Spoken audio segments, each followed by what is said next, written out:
Darwin.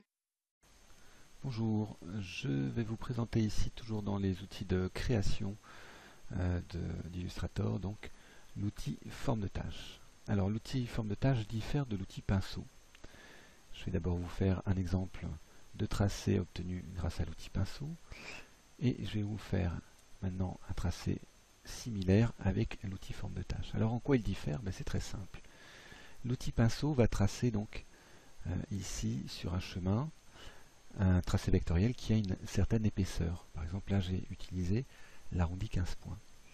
L'outil forme de tâche, lui, ne va pas tracer un tracé vectoriel, mais une forme vectorielle. Autrement dit, j'ai une forme ici, fermée, un tracé vectoriel fermé, qui a visuellement la même épaisseur, mais qui est constitué donc d'un tracé extérieur. Vous voyez, je peux le déformer.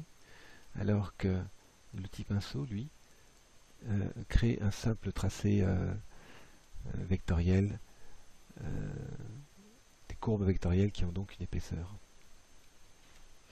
Donc ça, c'est déjà évidemment une différence fondamentale.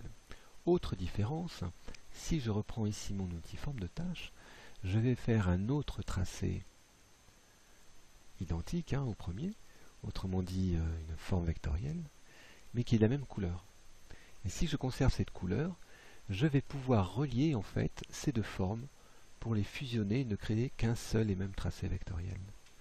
Donc ça nous permet de dessiner éventuellement, de remplir des zones, d'avoir un résultat qui se rapproche évidemment de quelque chose qui ressemblerait donc à de la peinture à l'aide de pinceau, donc de la gouache ou de l'aquarelle, etc. Enfin donc des zones de remplissage ou comparables à un feutre, et également comparable cette fois-ci au pinceau de Photoshop qui peint là en revanche avec des pixels.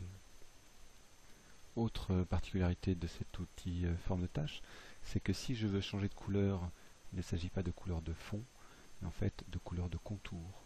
Donc lorsque je vais vouloir ici l'utiliser comme cela, il faut bien que je pense à sélectionner couleur de contour et non pas couleur de fond. Alors c'est un petit piège parce que si je sélectionne ma forme, vous allez voir qu'automatiquement ici Illustrator m'affiche bien la couleur de fond. Mais c'est bien la couleur de contour qu'il me faut choisir si je veux ici utiliser mon outil forme de tâche. Donc voilà un petit écueil auquel il faut penser lorsqu'on veut l'utiliser.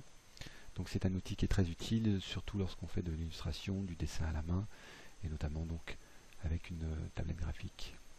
Si je double-clique sur l'icône de l'outil, j'ouvre ses paramètres. Donc dans ces paramètres, je vais avoir ici la fidélité de mon tracé de ma forme vectorielle par rapport au tracé que je vais effectuer manuellement.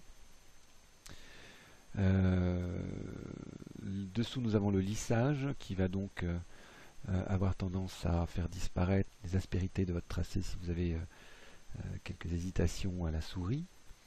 Et puis nous avons ici la possibilité donc de modifier, vous voyez, la forme de l'outil, sa taille, son orientation. Donc si j'ai un outil par exemple qui est ovale, je vais pouvoir, comme avec une plume, l'orienter de cette façon.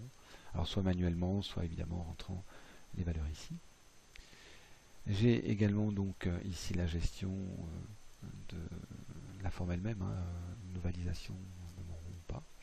Et puis j'ai ici la possibilité de modifier de façon donc programmée les tailles, angles et arrondis. Alors de façon programmée, si j'ai une tablette graphique et si j'ai un stylet qui est notamment sensible à la pression ou à l'inclinaison. Si j'ai juste une souris donc qui n'est évidemment pas sensible à la pression, je peux en revanche choisir une variation de forme, d'angle ou d'arrondi aléatoire. Voilà, je vous donne rendez-vous pour le prochain tutoriel sur les outils d'Illustrator. À bientôt, au revoir.